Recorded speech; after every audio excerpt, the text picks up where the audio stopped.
one of the exciting things for me, I've been with Crew many years, and then another organization that I'll remain with. But one thing that I've always wished I had access to is a 501c3 nonprofit, where I could just do several things. One is to work on projects and have the funding under that organization to really bring change. And so instead of always being a part of another organization, just have an organization where I can just be a part of the whole conversation. And so I started working on Hope of the Poor probably 15 years ago.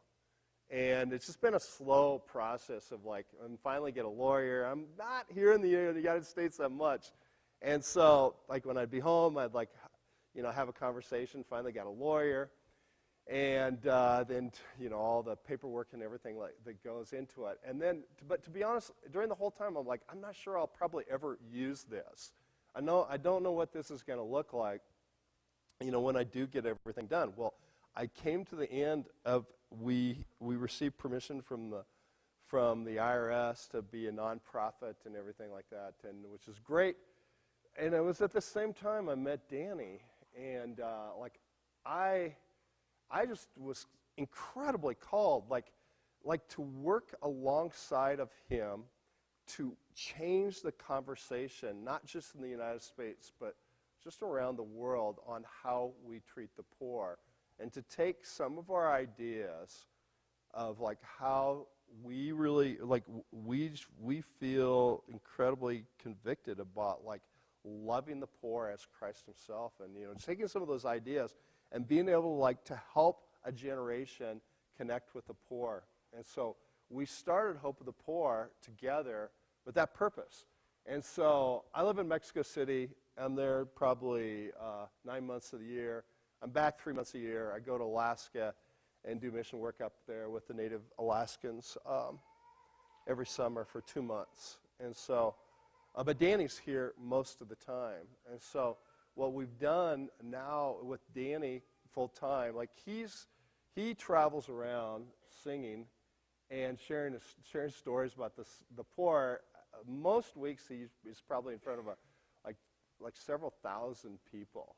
It goes into high schools, goes into groups, just all kinds of amazing places like that now that he's full time with me. But then also he runs our Winnebago Macy ministry. So tomorrow, this past week, we took 42 high school seniors up to the reservation and had a Hope of the Poor mission, reaching out to the kids on the reservation. Tomorrow, we're going back and we're starting a youth group in a community youth group in Winnebago, and Danny will go up and be a part of that. It's close to Omaha, so Danny works on projects like that. So I'm in Mexico full time, and he's in working with the natives full time, Native Americans full time. It's really cool for you guys to meet Danny, and just to hear about Hope of the Poor. I also want to introduce Tom, and Tom. A lot of you guys know Tom because he's from Ainsworth, and he's awesome.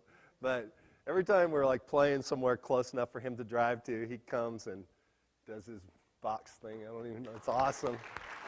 Yeah. Yeah. And Tom's mother's here. And then, let's see, I wanted to introduce Zach. He's that guy wandering around here. He's in the back. But he actually works with me full time. He's Mexican. He was born in France, and then his parents immigrated to Mexico City. I found him on a campus, and he was just the coolest kid. And we just started working together little by little, and then about a year ago, his mother told him okay, Zach, you need to get a real job. I'm like, no, I don't want to lose you. And so I started raising some support so I could have Zach. And so he works for me full time. He's not fully supported, but he's a full-time missionary with Hope of the Poor now, and just is always with me. It's just awesome to have. He's 22 years old. He's just great because when I'm with the poor, he always kind of has eyes that are looking around, and I don't have to be worried about safety all the time because Zach's always watching and just always having someone with you, because Danny's not always in Mexico City, but Zach always is. And then we also have a full-time missionary up in Alaska, and he's working with us full-time. And then we have one more person, and she's in Mexico, and she's a former street person that we've taken off the street, and then she runs our food cart ministry, which is super cool.